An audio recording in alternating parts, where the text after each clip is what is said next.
Friends, आप सभी लोगों का फिर से एक बार डीआरटी पिरामिड क्लासेस में स्वागत है। हाय बोलो सभी को। हाय, कैसे हो आप लोग? आई होप आप बहुत अच्छे हो। अब देखो बच्चों, अपन लोगों ने रेडियोग्राफी में बहुत सी बातें कर ली हैं और अपन लोग बात करते हैं।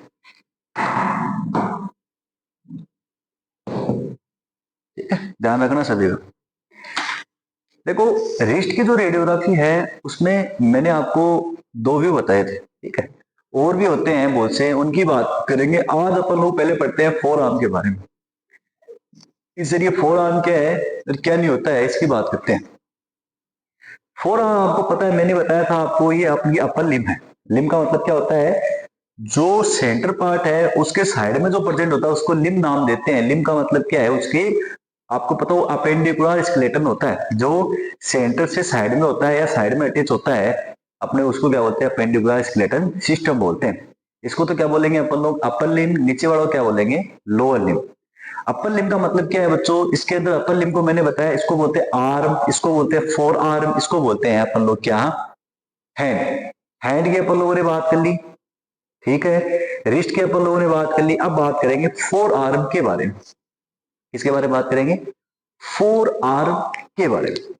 अब देखो बच्चों, फोर आर्म के बारे में पढ़ना है तो अपने को यह पता होना चाहिए उसमें कौन सी बोन प्रेजेंट होती है। तो आपको पता है हैंड में क्या बोन होती है। उसके बाद नीचे जो बोन होती है ये किसकी है? यहाँ पे दो बोन होती है, कौन सी है? फोर आर्म की बोन है सर, ये भी आपको पता है। तो कौन सी है? एक तो रेडियस है, एक कौन सी है? Ulna bone. कौन सी है? रेडियस और अल्ना बोन। अब देखो, रेडियस एंड अल्ना बोन आपको देखो मैंने बताया, ये यहां तक तो क्या हो गया? ऊपर वाला हैंड है, ये रिस्ट हो गया। अब नीचे जो दो बोन है ये कौन सी है? रेडियस है। ये कौन सी है? अल्ना बोन है। इसकी बात करेंगे। मैंने देखो आपके सामने डायग्राम भी बनाया है, ये रेडियस है, ये अल्ना बोन है। फिर बात करते हैं सर ये तो आपने बना दिया, उसके अलावा आप हमें बोन दिखाइए। तो अब चलो बच्चों बोन की बात करते हैं। देखो, ये बोन ऐसी है, देखना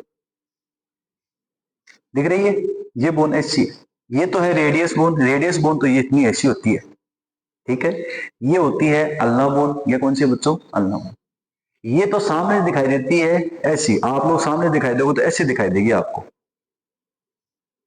समझ रहे हो मेरी बात को? ऐसे दिखाई देगी। पीछे से दिखाई देगी आपको ये ऐसी। ये दोनों एक ही चीज की बोन है, देखना। एक और पड़ी है अपने पास, कोई दिक्कत वाली बात नहीं। ध्यान से देखना, आप लोगों को समझ में आना चाहिए, और कोई दिक्कत वाली बात नहीं है बच्चों। समझे मेरी बात? ये आपको नॉर्मली ऐसे दिखाई दे रही है, ये आपको ऐसे दिखाई दे रही है। दोनों बोने कि इसको ऐसे कर दिया। ये तो एंटीरियर साइड से है, ये पोस्टीरियर साइड से। ये कौन सी है? Anterior side. देखो, ये तो है आपकी रेडियस बोन। कौन सी बोन है बच्चों? Radius bone. इसके ऊपर ऐसी शेप होती है, नीचे ऐसी शेप होती है। ये अल्ना बोन है जिसके ऊपर एक बटरफ्लाई शेप है, देखो ऐसी शेप दिखाई दे रही है।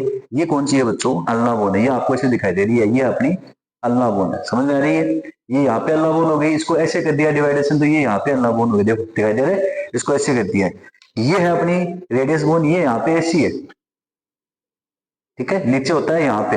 यहाँ पे क्या होता है अपना, जो अपनी कार्पल बोन होती है, आपको पता हो, वो होती है कार्पल बोन। देखो यहाँ पे ऐसी, ये यहाँ पे, सॉरी, इसको बोलते हैं कौन सी? Radius bone. उसके अलावा देखो ये बच्चा भी है, इसको भी देखो आप शांति से देखो। ऊपर वाली बोन है, ये जो बटरफ्लाई शेप दिखाई दे रही है आपको, ये कहाँ पे है? ऊपर है। देखो आपका इसका हैंड है, वो थोड़ा अलग हो चुका है, उसकी बात कर लेते हैं। ये देखो इस प्रकार से है, ये आपको दिखाई दे रहा है साइड वाला। ऊपर वाला पार्ट देखो बटरफ्लाई शेप दिखाई दे रहा है, वो ऊपर वाला पार्ट है। नीचे वाला पार्ट है ये। दिख रहा है सभी को? आई होप आप सभी को दिखाई दे रहा है। अब देखो, ये तो बात है इन बोन के अंदर बोन प्रेजेंट होती है, इसमें दो ही बोन प्रेजेंट होती है, उसी के बारे में अपन लोग पढ़ेंगे बच्चों। क्या क्या होती है उसकी बात करते हैं। देखो, मैंने आपको सामने सब कुछ लिख दिया है, आप लोग एक बार देख लेना, स्क्रीनशॉट ले लेना। आपको क्या लेना है, आप इसका स्क्रीनशॉट ले लिया करो, आपके लिए नोट्स बनाने में थोड़ी सी आसानी होगी बच्चों। अब बात करते हैं बोन्स। तो बोन्स में लिखा है radius and ulna bone present है। सबसे पहले अपन लोग एनाटॉमी पढ़ते हैं, तो उसी की बात चल रही है। रेडियस बोन होती है थंब की साइड। देखो, ये रेडियस बोन है, ये अल्ना बोन आपको पता है। ये है थंब की साइड। देखो इस साइड में क्या है बच्चों? थंब है। रेडियस होती है थंब की साइड, और क्या होती है? वाइड होती है। वाइड मतलब चौड़ा, चौड़ी होती है। अब देखो ये थंब की साइड है, ये कौन सी साइड है? थंब की साइड। देखो यहाँ पे चौड़ाई है, यहाँ पे चौड़ाई कम है, तो थंब की साइड क्या होती है? वाइड होती है, चौड़ी होती है, ठीक है। रोटेशन में मेजर हेल्प करती है। अब देखो आप क्या करते हो, supination pronation supination pronation supination pronation करते हो, तो उस रोटेशन में सबसे ज्यादा कौन सी हेल्प करती है आपकी, ये रेडियस बोन हेल्प करती है। आप जब भी किसी को रोटेशन करते हो, जैसे मान लो प्रोनेशन कर दिया सुपिनेशन कर दिया, ये किसके द्वारा होती है बच्चों, ये होती है रेडियस के द्वारा। मोस्टली रोटेशन किसके द्वारा होता है, रेडियस के द्वारा होता है। उसके बाद देखो अपन लोग बात करते हैं अल्ना बोन के बारे में। अब अल्ना बोन होगी, देखो सर इस साइड में मेजर होती है, ज्यादा होती है रिस्ट बोन की तरफ। उसके अलावा कम कौन सी होती है, अल्ना बोन। तो मैंने क्या लिखा है, लिटिल फिंगर के साइड प्रेजेंट होती है। ये अपनी कौन सी है, छोटे वाली फिंगर है, इसकी साइड में यहाँ पे क्या है अपनी रेडियस अल्ना बोन है, सॉरी कौन सी बोन है, अल्ना बोन। इस साइड में कौन सी है, रेडियस बोन। ये क्या होती है, थोड़ी सी चौड़ी होती है। इसके कंपेयर में यहाँ पे क्या होती है, वाइड होती है। वाइड का मतलब क्या है, चौड़ी होना। उसके अलावा बात करते हैं एल्बो जॉइंट का मेजर पार्ट कौन बनाती है, अल्ना बोन बनाती है। आप सर बोलोगे एल्बो जॉइंट का मेजर पार्ट कौन बनाती है, अल्ना बोन बनाती है। रुको आप देखो, एल्बो जोन का मेजरमेंट को बनाती है, ये बनाती है कौन सी, अल्ना बोन। ये आपके सामने कौन सी बोन, ये कौन सा जॉइंट है, एल्बो जॉइंट है बच्चों। ये ऊपर वाली तो कौन सी है आपकी, जो ये आर्म है ये है, ये कौन सी है, फोर आर्म। अब देखना ये तो कौन सी है, अल्ना बोन है। ये बटरफ्लाई शेप दिखाई दे रही है आपको, दिखाता हूं। ये देखो बटरफ्लाई शेप है, ये यहाँ पे देखो बटरफ्लाई शेप है। ज्यादा मोस्टली किसके अंदर रोटेशन हो रहा है, ये बनाती है। तो एल्बो जॉइंट का निर्माण सबसे ज्यादा कौन करती है, ये करती है, ठीक है। ये एल्बो जॉइंट का निर्माण के सबसे ज्यादा कौन कर रही है, अपनी अल्ना बोन। तो मेजर पार्ट किसका अटैच होता है, अल्ना बोन का अटैच होता है। तो देखो बच्चों, अब एक चीज देखना आप लोग, इस साइड में क्या होगा,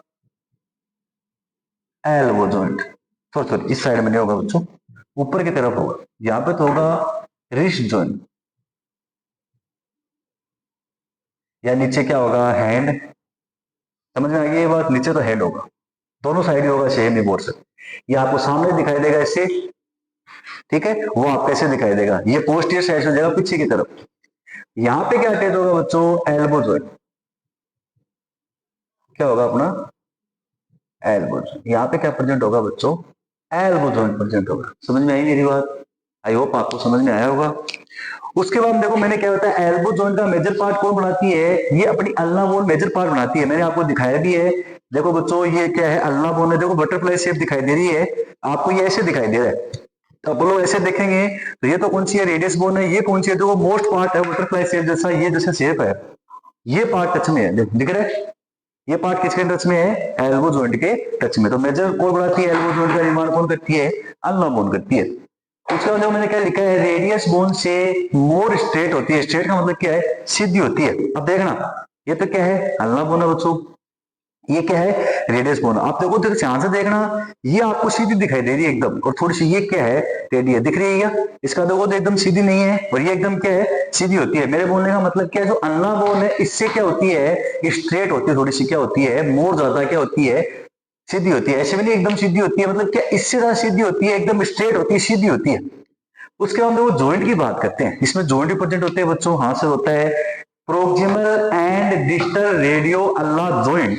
देखना अब देखो मैंने आपके सामने डायग्राम बनाया, सर ये कहां पे जॉइंट होता है, तो बच्चों देखो ये एक तो यहाँ पे, एक यहाँ पे, ठीक है, ये दिख रहा है, एक यहाँ पे, एक यहाँ पे। अब मैंने बोला कि ये जो आपके सामने हैंड है, ये किस प्रकार से है बच्चों, ये हैंड सर इस प्रकार से है, इसी प्रकार से है। ये तो हैंड है, नीचे हैंड है, ऊपर क्या है, ये प्रोक्सिमल पार्ट कौन सा होगा, ये वाला। तो ये तो कौन सा हो गया, प्रोक्सिमल रेडियो अल्ना जॉइंट। दोनों आपस में जुड़ रहे हैं, उसको क्या बोलते हैं, प्रोक्सिमल रेडियो अल्ना जॉइंट। इसको क्या बोलते हैं, डिस्टल रेडियो अल्ना जॉइंट। ये दोनों बोन देखो यहाँ पे अटैच हो रही है, यहाँ पे अटैच हो रही है। इसको ऊपर वाले पार्ट को क्या बोलेंगे, ऊपर वाले पार्ट को प्रोक्सिमल, इसको क्या बोलेंगे, डिस्टल। तो ये कौन सा है, प्रोक्सिमल, ये कौन सा है बच्चों, डिस्टल। ये तो हो गई इसकी बात, ठीक है। उसके बाद देखो मैंने क्या लिखा है, इंट्रोसिस। इंट्रोसिस का मतलब क्या है, एक मेम्ब्रेन होती है। अब देखो बच्चों इसके बीच में आपको ये दिखाई दे रहा है, ब्लू ब्लू कलर का दिखाई दे रहा है क्या, ये एक तरीके से मेम्ब्रेन होती है, जो इसको क्या करती है, अटैच करके रखती है, या क्या बोल सकते हो, बॉर्डर होता है जिसके बीच में आपकी क्या है, अरे मसालों को भरे रहेगी कोई भी चीज में अरे दो दीवार का मसालों को बीच से आकर बीच में थोड़ा स्पेस है कोई नहीं, ब्लैक ब्लैक कलर को है, इंट्रोएसिस जॉइंट। इंट्रोएसिस जॉइंट का मतलब क्या होता है, इंट्रोएसिस मेम्ब्रेन होती है जो बीचों बीच होती है। उसके बाद मैंने क्या लिखा है, blood supply of radius and ulna bone. इसको ब्लड सप्लाई कौन करता है, तो बच्चों रेडियल एंड अल्ना आर्टरी होती है, ये इसको क्या करती है बच्चों, ब्लड सप्लाई करती है। उसके बाद मैंने लिखा है नर्व सप्लाई। तो नर्व सप्लाई कौन करता है सर, तो बच्चों इसके अंदर होता है रेडियल नर्व और अल्ना नर्व होती है, जो इसको नर्व सिस्टम के अंदर रेडियल एंड अल्ना नर्व होती है, जो क्या करती है, इसको नर्व सप्लाई करती है। मतलब क्या है, इसके अंदर एक्टिविटी होती है, इसके अंदर क्या दिक्कत हो रही है। अब मान लो आपको यहाँ पे पेन हो रहा है, तो पेन का पता कैसे चलेगा माइंड को, नर्व के द्वारा। तो यहाँ पे कौन सी नर्व प्रेजेंट होती है, radial and ulna nerve present होती है, जो अपने ब्रेन को क्या है, एक्टिव करती है। ठीक है, अब देखते हैं अपन लोग इसमें कौन से व्यू पॉसिबल हैं और अपन कौन से व्यू करते हैं। देखो बच्चों, अपन लोग वही व्यू करेंगे जो अपन लोग एग्जाम में लिखते हैं और मोस्टली पॉसिबल हैं, जो अपन लोग मोस्टली देखने का मौका मिलता है और अपन लोग मोस्टली करते भी हैं। ठीक है, उसके अलावा ऐसे बहुत से व्यू है जिसमें पोजीशन में मान लो कोई पेशेंट उस पोजीशन में आ भी नहीं सकता है, तो अपन लोग क्या करते हैं, उसको जैसी पोजीशन में पॉसिबल हो सके वैसी पोजीशन में करने का काम करते हैं। तो उसके अलावा बात करते हैं, और देखो कोई ना कोई रीजन होता ही है, जैसे मान लो चेस्ट के अंदर बात करेंगे, उसमें अलग अलग व्यू। सर आप बोलोगे सर ये क्यों नहीं करते हैं, तो बच्चों कोई ना कोई रीजन होता है। जैसे मान लो आप लोग एपी पीए में डिफरेंट करते हो, सर इसमें पीए क्यों कर रहे हैं, तो वो पीए कंडीशन में दिखाई देगा, अपने को आइडेंटिफिकेशन होगा पीए के अंदर की अपने को क्या देखना है, एपी में नहीं दिखाई देगा। फ्रैक्चर होगा तो अपने को पता नहीं चलेगा कौन सी बोन है, क्या है, कहां पर है। अब देखो सर नॉर्मली तो आपको पता चल जाता है, आप लोग पता कर लेते हो, मेरे को पता है, बट जैसे मान लो मेजर पता करना है, चेस्ट कैविटी पता करना है, तो उससे पता नहीं चलता है बच्चों की क्या दिक्कत है। आप सुपाइन में क्यों कर रहे हो सर, इरेक्ट में क्यों नहीं है, सुपाइन का वो होता ही है, इरेक्ट में क्यों नहीं कर रहे सर, ये कंडीशन क्या कंडीशन है, तो वो भी अपन लोग आगे बात करेंगे, उसकी कोई दिक्कत नहीं है। आप लोग मेरे को पूछो क्या है क्या नहीं है, ठीक है। आप लोगों को जितना कंप्लीट हो जाएगा अपन लोग पूरा कंप्लीटली इसके अंदर बातें कर लेंगे। देखो डार्क रूम तो अपना कंप्लीट हो चुका है, अपने बच रही है रेडियोग्राफी, तो रेडियोग्राफी अपन लोग कंप्लीट कर लेंगे। अब बात करते हैं इसमें कौन सा पॉसिबल है, उसकी बात करते हैं। उसके बाद अपनी जो रेडियोग्राफी है, नेक्स्ट अपन लोगों ने एनाटॉमी की बात कर ली है, अब अपन लोग बात करते हैं इसके अंदर पॉसिबल व्यू कितने हैं। तो पॉसिबल मोस्टली दो पढ़ेंगे, एक तो पढ़ेंगे forearm AP anterior to posterior, एक पढ़ेंगे फोर आर्म लेटरल। ठीक है, राइट लेटरल से लेफ्ट की तरफ, लेफ्ट से राइट की तरफ, वो बात करें। अब देखो अपन लोग सबसे पहले बात करते हैं अपने फॉर्मेट के अकॉर्डिंग बात करेंगे। सबसे पहले बात करेंगे फोर आर्म एपी व्यू के बारे में। ठीक है, सबसे पहले बात करेंगे एनाटोमी की। तो एनाटोमी आप लोगों को मैंने पता है सेम लिखनी है, जो अभी मैंने आपको बताई है वही एनाटोमी इसमें लिखनी है।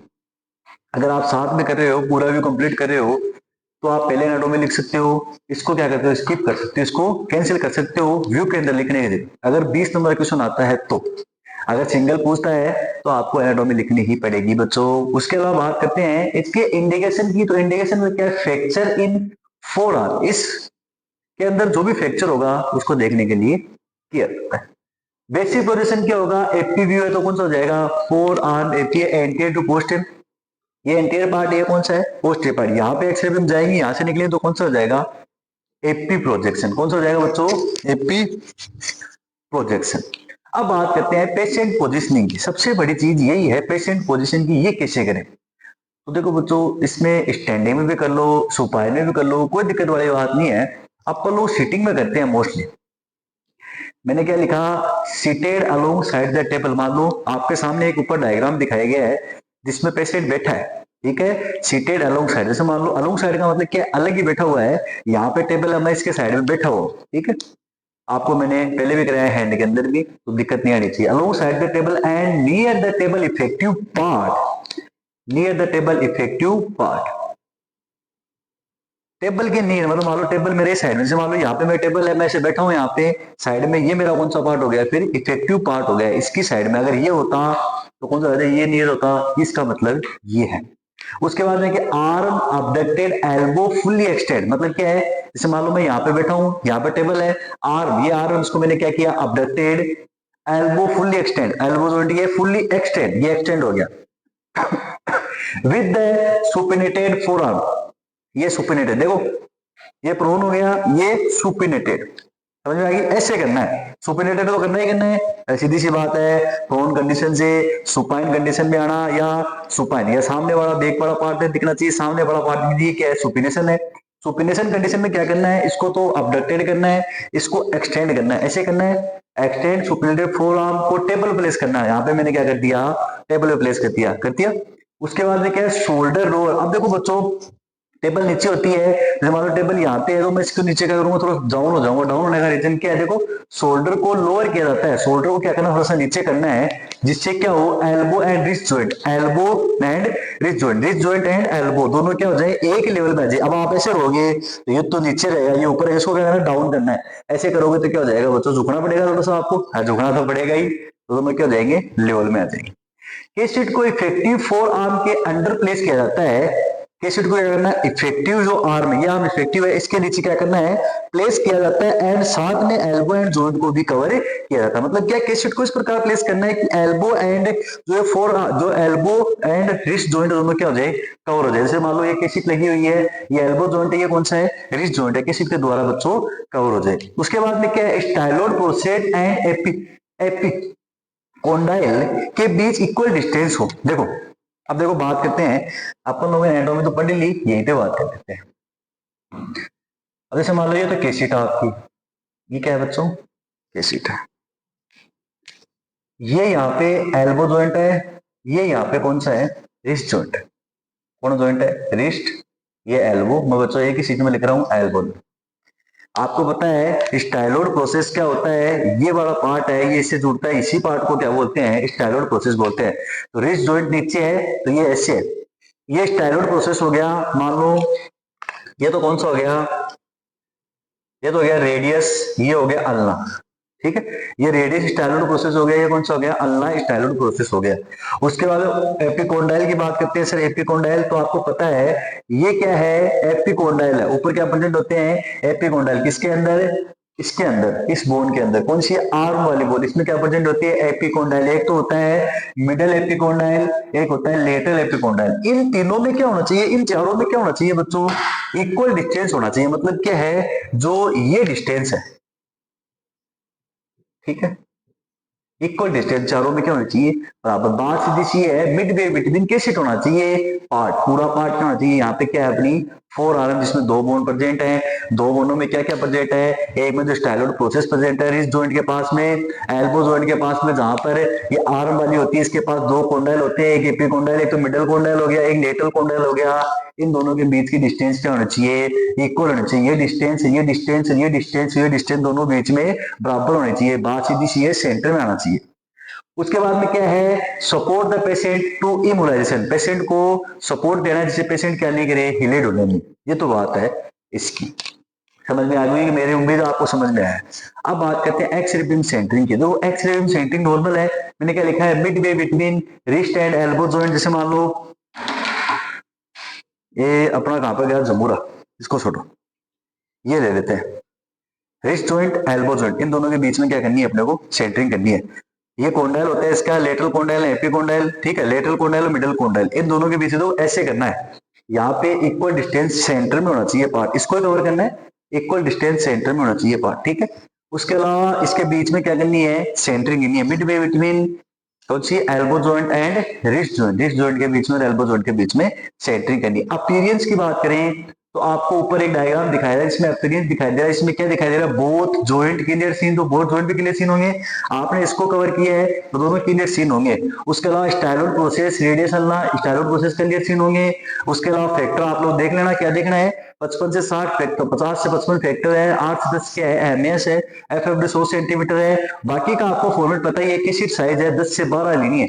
इसके अलावा कई बार क्या होता है, पेशेंट का ये हैंड छोटा भी होता है, छोटी भी ले सकते हैं, तो वेरिएबल मैंने लिखा है कि इस सीट में थिकनेस ऑफ बॉडी पार्ट के, साइज ऑफ बॉडी पार्ट के अकॉर्डिंग क्या फैक्टर भी चेंज होते हैं। फिर नीचे मैंने दो लाइन लिखी है, करेक्ट एनाटॉमी के साइड के लिए लेड मार्कर का यूज करना है, किसके ऊपर है, ये सीट के ऊपर, कि ये राइट बड़ा हैंड है या लेफ्ट बड़ा फोर आर्म है, या लेफ्ट बड़ा है या राइट बड़ा फोर आर्म, उसके लिए लेफ्ट में लेना है। Remove jewellery part and avoid the artefact, remove jewellery part and avoid the artefact, ये करना है। आई होप आपको समझ में आया होगा। ये थोड़ी इजी है, ज्यादा हार्ड भी नहीं है। आपको बस एक में दिमाग में देखना है, आपके दिमाग में अगर, आपके माइंड के अंदर अगर थोड़ी बहुत में इमेजिंग बन रही है तो बेस्ट काम है। अब बात करते हैं अपन लोग लेटरल के बारे में। किसके बारे में बच्चों बात करते हैं, लेटरल के बारे में। अब लेटरल में आपको पता है ये तो सब कुछ सेम रहने वाला है, अपने को बात करनी है लेटरल की, ठीक है सर। इंडिकेशन में क्या है, fracture in forearm and foreign body, foreign body मतलब क्या, इसके अंदर बोन प्रेजेंट है, उसके अलावा कोई भी अगर मेटल की चीजें प्रेजेंट हो, कोई भी अदर चीज प्रेजेंट हो, उसको देखने के लिए लेटरल व्यू किया जाता है। बेसिक पोजीशन, लेटरल पोजीशन हो गया। अब पेशेंट पोजीशन की बात करते हैं, तो मेरी तरफ देखना है एक बार। मैंने ये बताया आपको एपी, ऐसे एपी कर रहे हैं, इसको मैं ऐसे रोटेट कर दूं तो ये कौन सा हो जाएगा बच्चों? लेटरल हो जाएगा। कौन सा होगा? लेटरल। ये ऐसे है, इसको मैं ऐसे रोटेट कर दूं तो ये कौन सा हो जाएगा? लेटरल। समझ में आ रही है मेरी बात? ये इसको फ्लेक्स किया, इसे रोटेट कर दिया, या ऐसे कैसे बैठे अपन लोग, ऐसे बैठे हैं, ऐसे मान लो इसको क्या करना है? रोटेट करना है, ऐसे रोटेट करना है। समझ आ रही है मेरी बात? इसको रोटेट किया ऐसे, दोनों क्या हो जाएंगे? लेटरल पोजीशन में हो जाएंगे। अब देखो पोजीशन क्या है? Seated along side the table, effective part near the table, table के इफेक्टिव पार्ट पास में, आपको पता है। आर्म अबडक्टेड, फुल्ली एक्सटेंड, ठीक है। फिर फुल्ली एक्सटेंड की जगह आपको क्या करना है?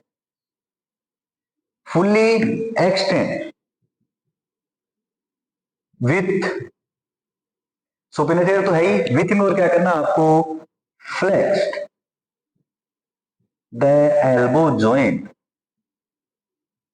क्या करना है? एल्बो जॉइंट मतलब क्या है? फुली एक्सटेंड प्लस में फ्लेक्स्ड एल्बो जॉइंट, और फिर इसको इंटरली रोटेट कर दिया। देखो मैंने एस यहां से यहां तक आ गए अपन लोग, यहां तक पहुंच गए, ठीक है। यहां तक पहुंचने में मैं कह रहा हूं रेडियोग्राफर के द्वारा हैंड को इंटरली रोटेट करना। अब ये हैंड है, इंटरनली का मतलब क्या है? अंदर की तरफ रोटेट करना है। इंटरनली या मिडल रोटेट किया जाता है, जिससे स्टाइलोड प्रोसेस, ये स्टाइलोड प्रोसेस है। ऐसे देखो ऐसे है, इसको आप ऐसे करोगे, यहाँ पे टेबल है, ये दोनों क्या हो गए? स्टाइलोड प्रोसेस हो गए। स्टाइलोड प्रोसेस एंड एपिकोंडाइल, ये दोनों क्या है? एपिकोंडाइल। इसको देखो मैंने ऐसे करके ऐसे करवा दिया, दोनों तो ये और दोनों ये दिख रहे, दोनों तो ये और दोनों ये एक दूसरे क्या हो जाएंगे? सुपर इंपोज हो जाएंगे। मतलब क्या? ये इसके ऊपर सुपर इंपोज है, ये इसके ऊपर सुपर इंपोज है।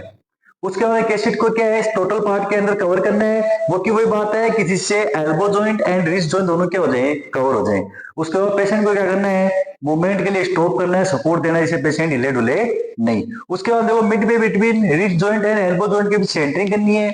उसके बाद देखो बोथ जॉइंट क्लियर सीन, उसमें बोथ जॉइंट दिख रहे थे, इसमें उसमें एपी कंडीशन में दिख रहे थे, इसमें कौन सी है? Into lateral condition. फिर देखो styloid process and radius and ulna bone clear seen, उसमें भी दिख रही थी, इसमें क्या है? लेटरल इनटू लेटरल पोजीशन या सुपर इंपोज पोजीशन में।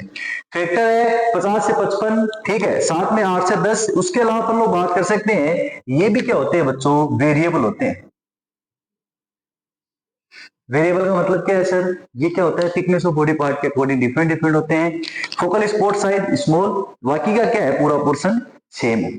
अब देखो आप लोगों को मैं एक बार बताऊं कि लेटरल जो पोजीशन है वो आप लोग ऊपर देख सकते हो। एक बार इसको मैंने क्या किया? ऐसे कर रखा है, ये डाउनवर्ड किया, इससे दोनों बराबर आ जाए, ऐसे किया है, फ्लेक्स कर दिया, एल्बो को फ्लेक्स कर दिया, ऐसे कर दिया। या आप लोग ऐसे करके खुद भी बैठ सकते हो। देखो एक्सटेंड, एल्बो फ्लेक्स, रोटेट कर दिया इस साइड, इंटरनल, इंटरनल का मतलब क्या है? अंदर की तरफ। देखो अंदर की तरफ रोटेट हो गया, इससे क्या हो गया? इंटरनल रोटेट हो गया, मिडल रोटेट हो गया, जिससे ये दोनों एक दूसरे के सुपर इंपोज, ये दोनों एक दूसरे के सुपर इंपोज। आई होप आपको समझ में आया होगा बच्चों।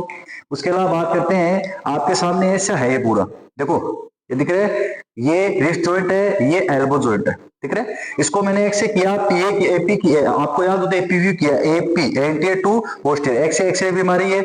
आपने क्या किया? इसको ऊपर उठाया, फ्लेक्स किया, यहाँ पे फ्लेक्स हो गया, इसको कर दिया इंटरनल रोटेट। ऐसे रोटेट करते क्या हो गया? देखो ये दोनों भी एक दूसरे के सुपर इंपोज, ये दोनों भी एक दूसरे के सुपर इंपोज। ये तो है आपका लेटरल। आई होप आपको समझ में आया होगा। अब अपन लोग नेक्स्ट टाइम बात करेंगे आर्म रेडियोग्राफी। आर्म रेडियोग्राफी, इसमें स्टैंडिंग पोजीशन में होता है, सुपाइन पोजीशन में होता है। आपको दोनों करवा देंगे या एक करवा देंगे। आप लोगों को नहीं समझ में है कि सर दूसरे बताओ, तो हम दूसरे बता देंगे, ठीक है। अब मैं आप लोगों से अलविदा लेना चाहता हूँ। बहुत बहुत धन्यवाद आप लोगों को। मेरे को आप लोगों के सपोर्ट की और भी ज्यादा रिक्वायरमेंट है, तो मैं आपसे ये चाहता हूँ कि ज्यादा से ज्यादा आप इसको शेयर करें, सब्सक्राइब करें, ठीक है। अब आप लोगों से अलविदा लेना चाहते हैं हम दोनों ही। Tata, bye bye, see you, जय हिंद, जय भारत। कल मिलते हैं इसी